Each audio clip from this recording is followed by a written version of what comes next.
Thinking Aloud. Conversations on the leading edge of knowledge and discovery with psychologist Jeffrey Mishlove.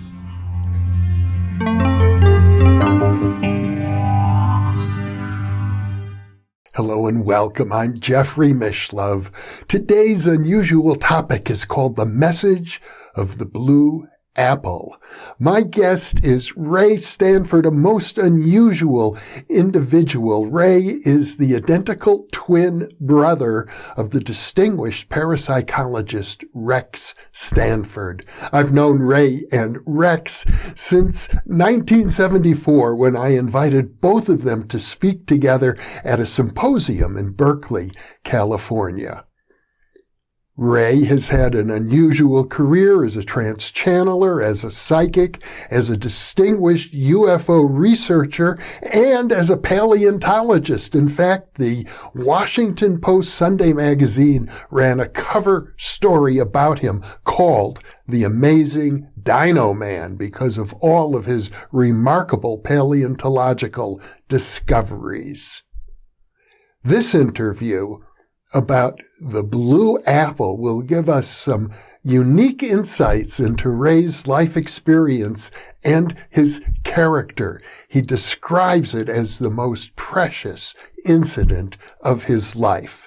This interview was recorded in the Washington, D.C. area after Rex Stanford died last summer. I realized that there would be a limited opportunity for me to interview Ray, so I made a special trip to the Washington area to record his reflections and memories, and this will be the first of a series of interviews recorded in his home, and I'll turn over to that video now. You were telling me the story of the blue apple. Actually, here I'm going to pan because it's right above you. Right. Let me just let our viewers see. The actual painting is right there. I'm going to zoom in on it for a moment. Of course, I'll have an electronic copy, which will be even better. But here it is, right in your living room. And if I recall correctly, the story begins sometime in the 1960s, one of your very first experiences channeling. You were in a meditation group at the time. Yes. I believe that was in 1961. Mm-hmm. And it was basically a meditation group. And I tell you the truth, I don't remember after all these years exactly how it began, where we were getting so-called psychic information from me. I'm not sure that I expected it, yeah. But I don't know if it was unexpected either. But anyway, it was a group involving only 1, 2, 3, 4 people. That includes me. And one was a chiropractic doctor by the name of Dr. Evelyn McGee, and one was a chiropractic doctor by the name of Brooks Limley, and the third was the fellow that would shortly be getting his chiropractic doctorate degree, Bill Gaston, and myself, of course. And anyway, let me say in preface that it's kind of, it feels kind of odd to even be talking about this here. I'm well known for my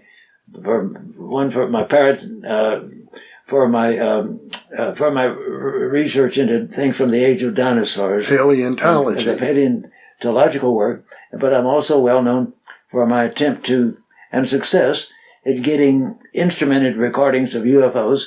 And of course, these are purely scientific orientations. But I was very young. I mean, I was born in 1938. And here we were in 1961. I don't recall exactly how old that makes me. 23, 24. Maybe so. And I was open-minded to psychic phenomena because my maternal grandmother had showed various signs of being quite psychic. But she didn't make anything of it. She didn't even ever use the words, as far as I know.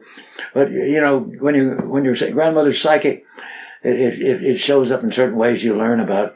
And so it did. But so I accepted these things, but I wasn't really expecting anything really highly significant to be happening in this meditation group.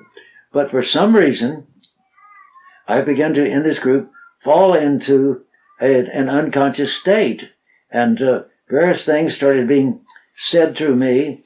My unconscious ultimately said that you're hearing the unconscious of Rex Stanford attuned with those areas of information or individuals with which it is directed by suggestion. But there were other things too. There were voices that came to me that claimed to be independent. Now, I'm very skeptical.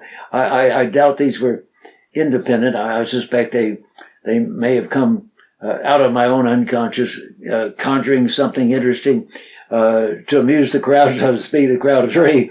But I don't know. I really don't know why it was happening. And not only that, there wasn't anything that really grabs my memory that happened back then, except that they were curious and interested and would occasionally ask my unconscious or whatever it was if it could tell them something about somebody or some situation. And but one night we decided to change the location and have it out on a farm where Bill Gaston lived, who was soon become a chiropractor. We decided for some reason to go out there and have the meditation and see if what would come through, to use the term that we used at that period. And in the midst of a so-called reading, as they began to call them, something came through that I'm not sure to this date whether it was supposed to be my unconscious or it was alleging to be some other type of independent being or entity. But it started it made a statement that really puzzled everybody. And when they told me afterward, I was equally or more puzzled. Because you didn't even remember what That's took right. place. I didn't remember this stuff. And what happened is suddenly my voice, that or whoever voice was allegedly speaking through me, said something to the effect, by the way, and it was referring to me, Rex Stanford, he will get the blue apple. And I think Dr. McGee said, wait a minute, what's this blue apple business? And this source, my unconscious or whatever, said, why spoil the fun? Wait till it happens. And they told me this afterward, and I said, it may be just a crock of baloney that came through my unconscious. I mean, it doesn't make any sense. I don't know what is a blue apple to start with. And so I guess we left it at that. And that was, as I said, I think that was in 1961. And eventually I moved out to Phoenix. That, of course, was down in Corpus Christi, Texas, right on the coast of Texas, where I was brought up. But ultimately, for whatever reasons, I moved out of Phoenix. I became known for giving these psychic pronouncements and readings, in some cases for people physically, or to help their health. And for other reasons, I don't remember all of what we were getting, but I had completely forgotten the blue apple business. But for some reason, I had always been interested in art, but for some reason, I happened to a gallery in Scottsdale, Arizona, called the Gallery of Modern Art, I believe. It was run by a very nice lady by the name of Muriel Bergson. And she was having a show of an artist of whom I've never heard, Carlos Merida, who was he was born in Guatemala. He was actually Mayan blood descent, but he had moved to Mexico City and was living in Mexico for quite some time, and was rumored to be the most handsome artist, the handsome man, they used to say, in Mexico City. People have to judge that for themselves, but he was a wonderful, handsome man. But I had never seen him at that point. They had a folder on him showing a picture of him, and they had some of his works, and I was able to, fortunately, to buy a small Merida painting, and it was highly abstract. I have a picture of it I can provide you of. It was only about so big, but it was called Los Gemelos, which means the twins. Now, I'm an identical twin, and so that had a lot of appeal to me, but it was Merida's work. It was so unique and so different. I was familiar with the social artist, Diego Rivera, and others, and even to some of the more abstract ones. But I'd never heard of Carlos Merida. But I loved his work immediately. But that was it. So I bought this one and took it home, put it on my wall, and then I heard an announcement that excited me. It said there was in the mail I received an announcement that in the Phoenix Art Museum they're having a huge show of Latin American art, and I went and was enjoying the huge display. It was sponsored by a group called the Friends of Mexican Art there in Phoenix, and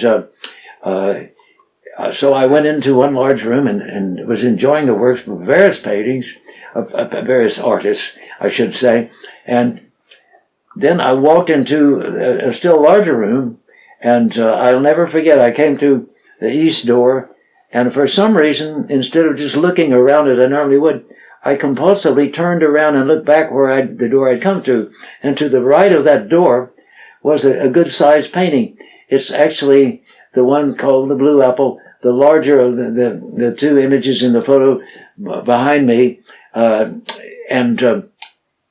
I thought, gee, that is interesting. Carlos Merida, well, I love his work. What does he call this? And I walked over and it said, La Poma Azul, in parentheses, the Blue Apple.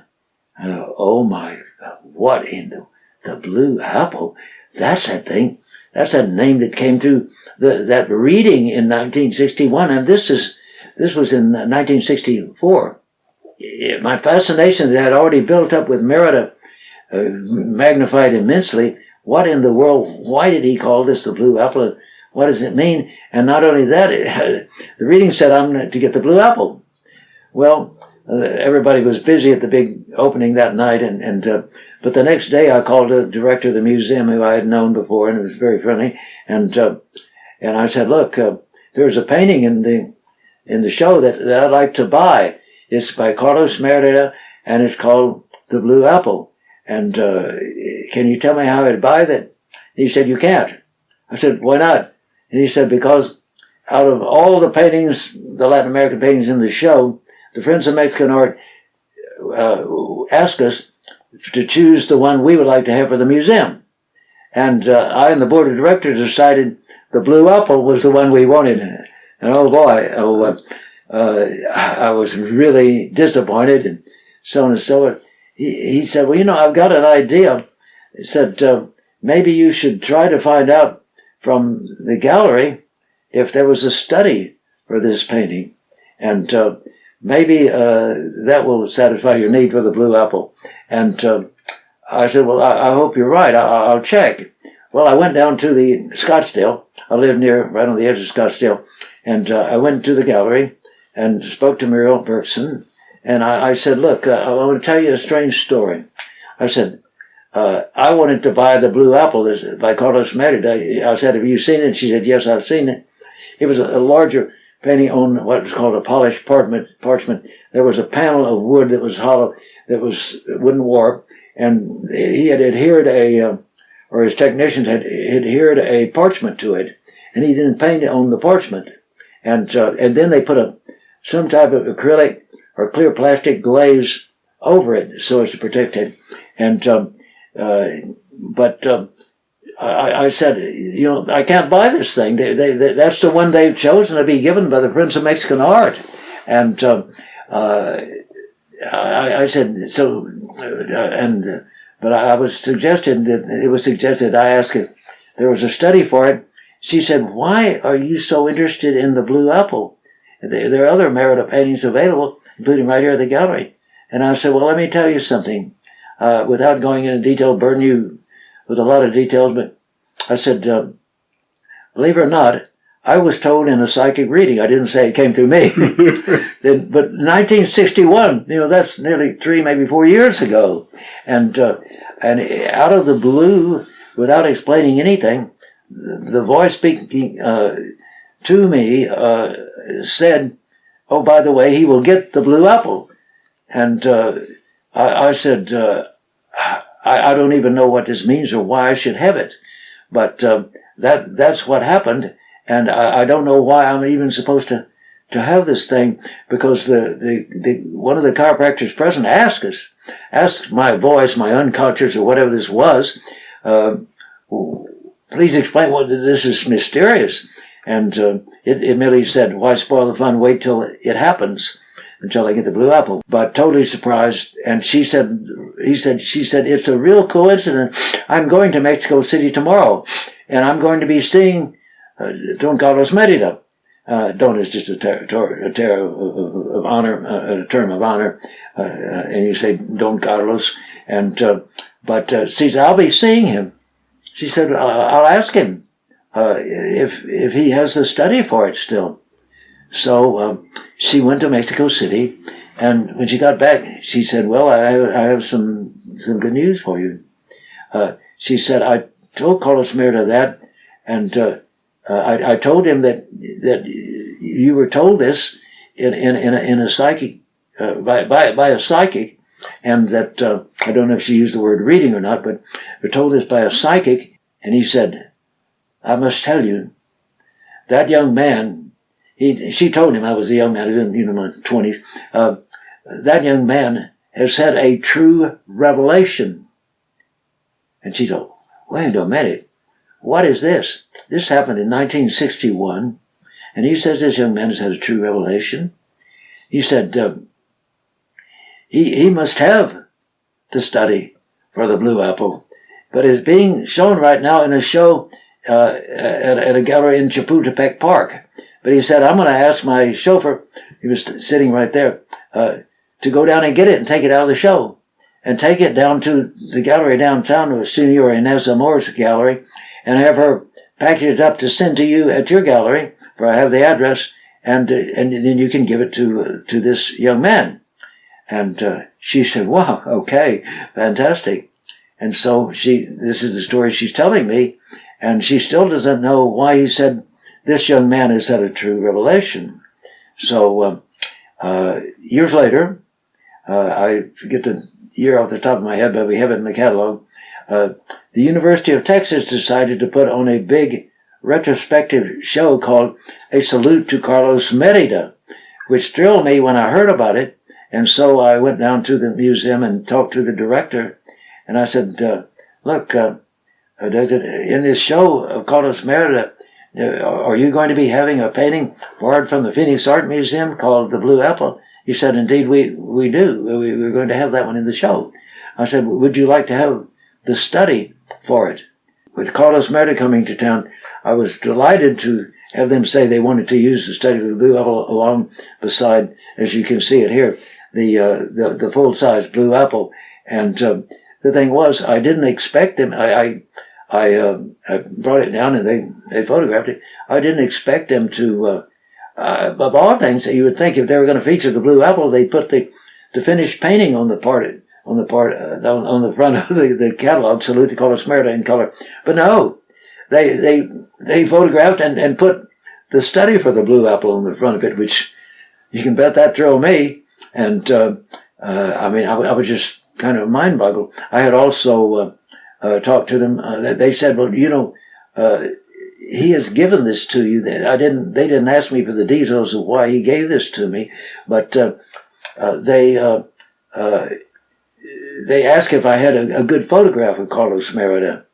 And as a matter of fact, I had a photo. Once this blue apple story had occurred, a close friend of mine, named John Lucas, there in the Phoenix area, had become so fascinated by this and that he would give this to me. He decided to go to Mexico City, meet Carlos Merida, and ask him, what the heck, why did he give it to him? So he took a copy of a book that I had written. And this is your book about the Socorro... About the Socorro UFO incident. Yeah. And he gave it to him, and he took a picture of him holding it. So that's... before I said, you probably don't want to advertise my book. They published it and trimmed that off, but you can see my name at the bottom of the book. But it's a very nice picture that John Lucas got of Carlos Merida. So I was delighted they included that. And once they said they wanted me to provide a picture, I said, well, maybe I could provide something else. I said, do you have anything that gives any insight into all these strange names of Carlos Merida's paintings like Shulu et Adivino. I said, the truth of the matter is, he is a full-blooded Mayan, and he had studied the sacred book of his ancient people, the Popol Vuh. And I said, that is where these names come from, but I've studied it in depth, and I'd be happy to write an article for the catalog on the themes and titles of Carlos Merida's works. And he said, we would be delighted because that's needed, since so many of these have these weird names in them. And so I wrote it, and it's in the catalog. But he said, look, Ray, he said, I have been asked by the Martha Jackson Gallery, a most famous gallery, top-level gallery in New York City. They're having a show of Carlos Merida. And I've been asked to come and give a talk on Carlos Merida because I have the show here at the University of Texas. He said, but I don't know anything about him. Compared to, he said, you know this man, and you know his de facto Bible, the Mayan sacred book. He said, if they accept this, would you be willing to talk? I said, yeah, you bet I would. Well, he called the director of the Martha Jackson Gallery, and they said, yes, we'd be delighted to have him, since he's the one that knows this stuff, and to talk about Carlos Merida. So I accepted it, and I flew up there and gave the talk. And at the end of it, an elderly gentleman who was quite a lot older than me came up. I was still a young man, as I said, and he said, Mr. Stanford, he stuck out his hand and shook my hand. He said, I wanted to thank you. That is the most intriguing, interesting talk on an artist or his work that I've ever heard in my entire life. I said, well, thank you, sir. I appreciate it. I had no idea who he was. And he walked off. And the gallery came over and tapped me on the shoulder. He said, Mr. Stanford, don't you know who that man was? And I said, no, sir, I don't. He said, that was Alexander Calder who made that compliment to you. Yeah. He's the man who invented mobiles. I said, oh my gosh, wow. So that was well worth the while. Just that. But you haven't told us yet why Carlos Merida said that this young man had a true revelation. Well, I hadn't gotten to it yet. Okay. That is to say, at the University of Texas, or when I was up there, I didn't know yet. Oh, okay. You're giving it in chronological order. I got back to Austin. Carlos Merida came for the opening. They had printed the catalog, and everything was in order. And so not only did Carlos Merida come, but his two daughters, Ana and Alma, came with him. And the director of the museum said, look, you're the guy that knows this guy de facto, though you've never met him. He said, would you be the one to be in charge to take them anywhere they want to go or where they need to go, and to be their host, so to speak? And I would be delighted. So that happened. And so my wife and I said, Don Carlos, how would you like to come up to our apartment? We'd just like to visit and talk about a few things. And he said, oh, sure, we'd be delighted. And so he and his two daughters, Alma and Ana, came up there. And I said, look, I have a vested interest. You gave me that wonderful study for the Blue Apple. And I said, and you said that young man has had a true revelation when he was told that I was told this by a psychic. But why did you do that? He said, well, he said, this may sound a little crazy to you, but he said, something happened with this, in doing this, that I never have had before in my life or since. And here's what happened. He said, I was in my studio and I was working on the study that I gave you, the Blue Apple, of course, before the big finished painting. And he said, here's what happened. He said, and I feel strange in telling you this because these things don't happen to me, but they did. He said, a presence, someone came into my studio. But it was like a presencia espiritual. It was like a spiritual. It was a being. It was like it was. He said, I don't know. It came into my studio and said that it must tell me that this had to be named the Blue Apple, La Poma Azul. And it said, and here's what you must do with this study. You must change it. And if one looks at this study very carefully, at the upper left, where the vertical blue pattern is, you can see that he then had already done something and had kind of painted over it. And the president said, you're to take a piece of paper and you'd cut out 3 items. And one is the vertical thing you see there. And one is down below. It looks like a highly stylized head with a circle where the mouth is open as a huge circle. And then there's the one up that you see up to the upper right side, the actual blue circle up in the hand being held up above. He said, it told me to cut those out and paint them blue. And they must be put right where it said. And it must be called the pomazul, the blue apple. And he said, okay. He said, Ray, let me tell you. He said, I'm an artist. I paint my own paintings. Nobody comes in and tells me how to paint a painting or the study of the painting. He said, but it was not natural. He said, it was supernatural. He said, I don't understand it. How this happened? He said, my people believe in supernatural phenomena, my Mayan ancestors. But he said, I've not had anything like this happen. He said, I don't know what this is. But he said, when I heard that the young man had been told by a psychic that he was supposed to have the blue apple, I knew you had to have this. And I sent for it immediately to be picked up out of the shop. And I signed it for you. And so we sent it to you. He said, that's it. And here's his daughters sitting, hear this whole story, and their mouths are just dropped open, you know. Gee, my dad is telling us something weird that we've never heard from him before. And but it was thrilling to me, but that was the outcome. Now, but there was more to it. Carlos Merida, I went down there in a research and all this. I was down there at if I remember correctly, it was Christmas time or thereabouts. Anyway, there was a big party going on of some sort. I don't remember if it was in Mexico City. In Mexico City, of course. Yeah. And I was down there with my wife. So we're there, and Carlos Merida's there, and there was just a big crowd, and they had dancing, music, and dancing, and so on and so forth.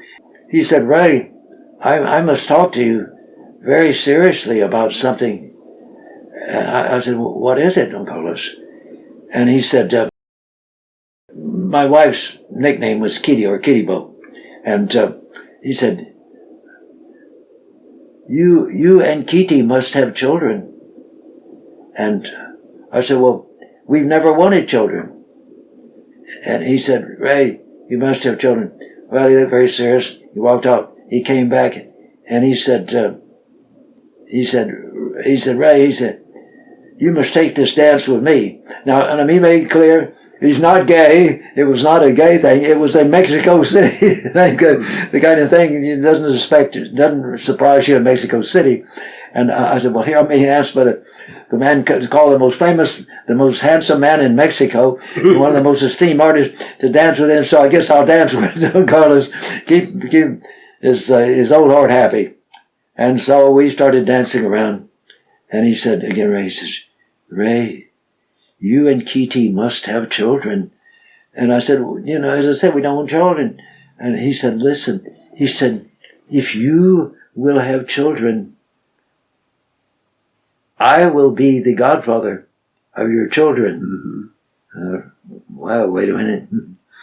That sounded like a pretty good offer. and we danced around there. He said, Ray, you must tell me that you and Kitty will have children. I will be the godfather. Didn't he also tell you, if I remember from your telling me the story earlier, how important it is to have children? Yes, he said it is very important. I don't remember the details of what he told me, but he did say that. He stressed that. Mm-hmm. And it sounded good. So this is what life is all about. He did say, yes, that's it. I wouldn't want to lose. I'm losing a lot of my memory at 84 and a half. I remember you telling me the story. It was so powerful. Yeah, and even when I told you, I remembered the power with which he said it. Yeah. That it is so important to life.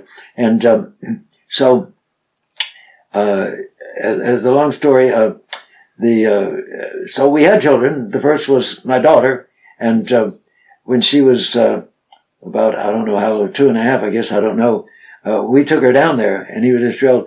And you'll be showing a nice photograph I have that I took of him. I believe he's kissing my daughter, if I remember correctly, and he was just so thrilled to have these godchildren and see that. And eventually, I had 3 children, 2 sons, but my daughter's the oldest, and I wouldn't trade the world for them. But I now have 2 grandchildren as well, and just the other day, I called up my wonderful eldest son in Austin, and I said, "Do you realize that you wouldn't even exist, or your sisters, or your whatever my grandchildren are considered to them?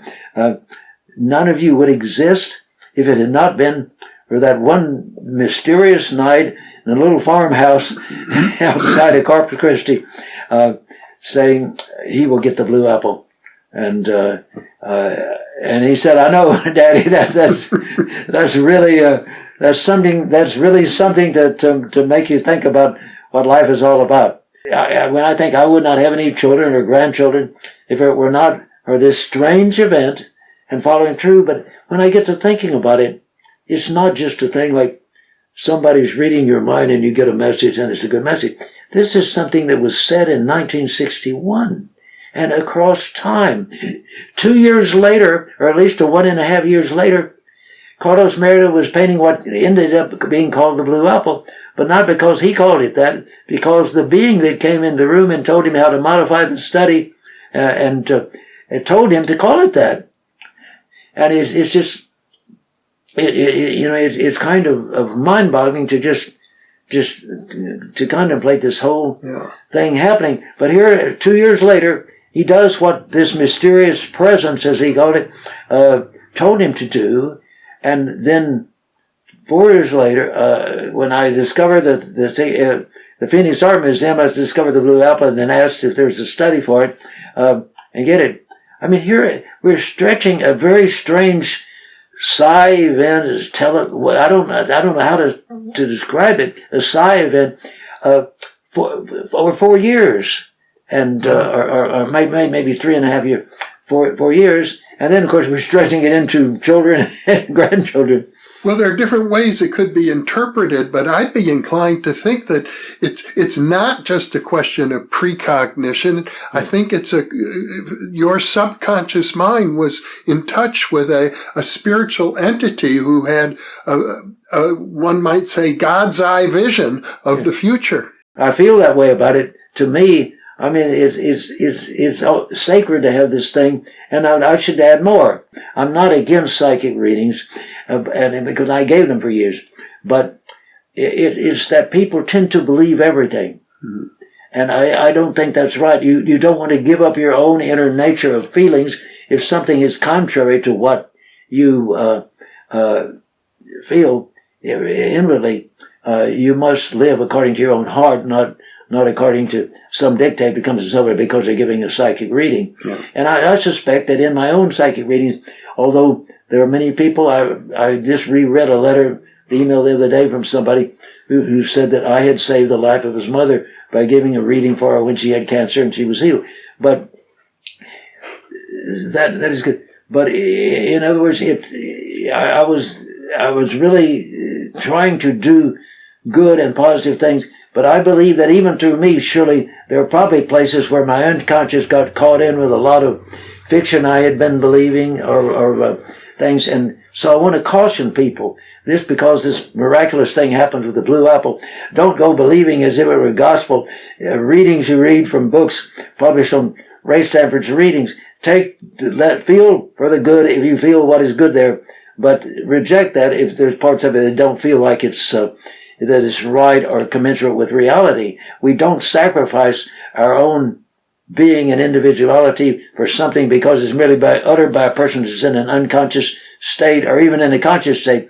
We have to let our own heart find its measure and to be comfortable with it. And so I think that is the basic message of the blue apple, is let the spirit within you manifest itself and blossom beyond the temporal identity and your emotionality and your sexuality and your whole earthiness. Let it transform and show through you and be lifted up, so to speak. So this is simply about transformation, letting the apple of false identity become spiritualized to the blue apple.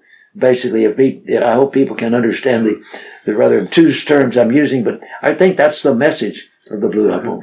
And it's amazing how that in a single event like that, one night in a little old farmhouse, it was called the goat house. Bill had a big, huge male goat in a pen out in back of his farmhouse, and we called it the goat house. And this crazy, amazing statement, he will get the blue apple, came out in that situation. But did that particular voice ever come through you again? Well, I don't know what voice it was. All the recordings of these things, they were eventually sold to somebody. My wife knows who it was, but I think that person has died too. And I have no idea how they would ever be accessible even. But to me, it came through my unconscious. I prefer to think that it was some level of my own being in contact and attunement with a bigger, a larger reality, and rather than some independent. And yet, on the other hand, a seemingly independent, mysterious entity walked into Carlos Merida's studio and said, "Look, I'm going to tell you that's got to be named the Blue Apple, and you got to do it a certain way." Yeah. I mean, you would think that there was some kind of individual individuality, spiritual individuality. Who was that? What was that? I don't want to claim it was part of my psyche. I don't think I'm that. Well, I like to think that the whole universe is conscious. Well, I like that, yes. To me, yes. In other words, it's all one in one sense. And we divide and in our minds to try to understand. But I know that at that time, though, of course, as you can see, it played a very important part. Even having children, that alters you. That definitely alters you. Yeah. It learns you to be more patient and loving when you can. And so it does a lot for you, for anybody who has children, if they have the right attitude. Yeah. It does something positive for them. Well, Ray, that's a wonderful story. Thank you so much for sharing it. It's my pleasure. I'm glad the world finally gets to hear it. Mm-hmm. Maybe they will be open to little or big miracles that happen in their lives. And sometimes you don't realize at first. It almost sounded like a joke when the reading said, when she asked what it means, said, "Why spoil the fun? Wait till it happens." Yeah. So even that, whatever that was, it also has a sense of humor. Mm-hmm. So we must remember to have a sense of humor in life and be able to laugh at it at times, even when even when we're in the middle of something serious. Ray Stanford, thank you for being with me. That's my pleasure. I really appreciate your asking me. And for those of you listening or watching, thank you for being with us.